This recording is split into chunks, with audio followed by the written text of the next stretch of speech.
Welcome to Setup Reduction. Quite simply put, setup is the time spent preparing to provide the next product or service, and then setup reduction is a key method that we use to reduce waste and increase capacity to spend on those value-added activities. What you may not realise is setup reduction is probably something that you already do, both in and outside of work. So what do we mean by setup activities? So you may be thinking, how can I apply this, and what has the potential to apply setup reduction to?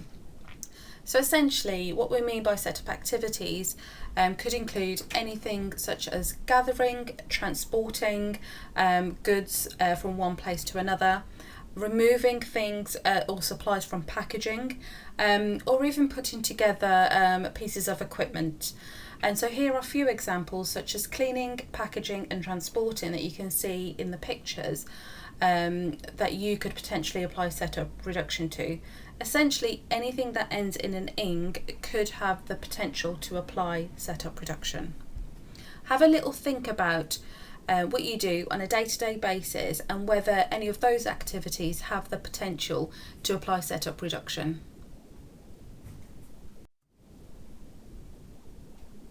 So as you can see, there are many positives of setup reduction, and what it should allow you to do is increase the amount of time that you have to spend on those real value-added tasks, allow you to complete things on time, increase your flexibility. But then what it should also do at the same time is decrease all of the 7 wastes, reduce things such as bottlenecks and waiting time and lead time, but also reduce the amount of downtime for staff and also equipment. The fundamentals of setup reduction. So firstly, you look to break down the process that you're thinking of applying setup reduction into the individual steps. Then you would identify those steps that cannot be done in advance, and this is what we call an internal step. Then we would go on to identify those steps that can be done in advance, and these are then called external step. So what you're trying to do is convert as many of the internal steps to external.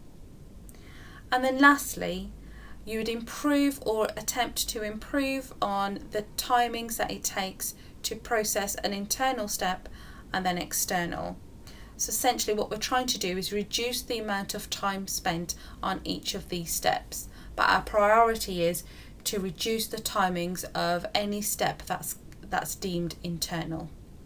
And I will show you an example of this in the next slide. I will now apply setup reduction to preparing a packed lunch before I leave for work. And in the next few slides, I will work through each of the steps and show you how I've applied setup reduction. As you can see, I have applied step 1 and I've broken down the process into steps.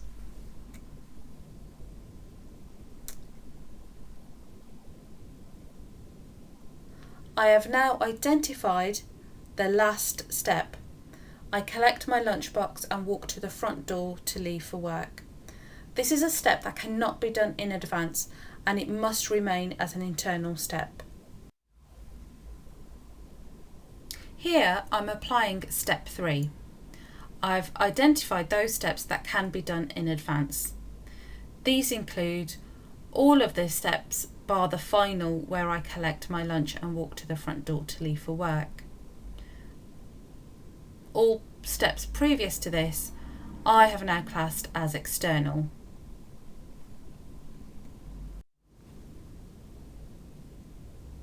So all the steps within the red box can be external, as I can do these steps in advance of me preparing to go to work each morning. So now what I choose to do is all of those steps within the red box will be performed the night before.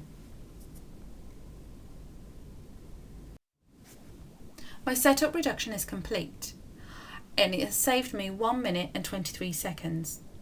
So in the morning, I now only spend 30 seconds. If I wanted to further improve the timings and in the remaining internal step, what I might choose to do is purchase a sandwich from the supermarket. And now I've improved as much as I can by converting internal to external. Let's now look at a more relevant example of where setup reduction has been applied. So here you can see the dermatology trolley.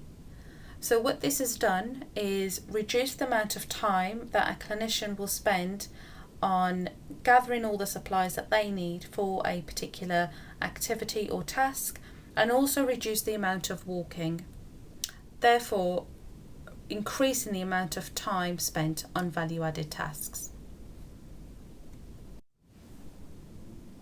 Let's now look at a non-clinical activity that's applied the fundamentals of setup reduction.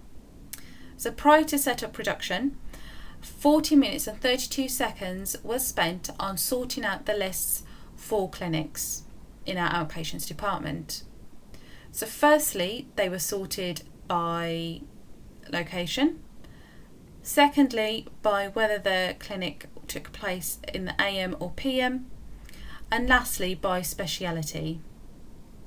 However, by applying the fundamentals of setup reduction and following those 4 key steps, it now takes 5 minutes to sort out the clinic pool lists.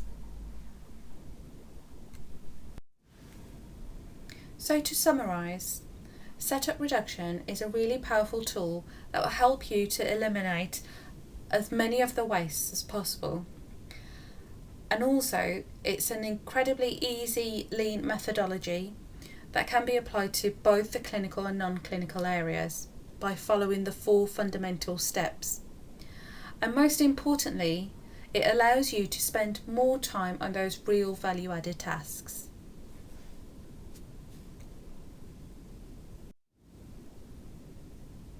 I will now leave you with this pit stop video. Please follow the link and see a really powerful example of how much time can be saved when applying setup reduction.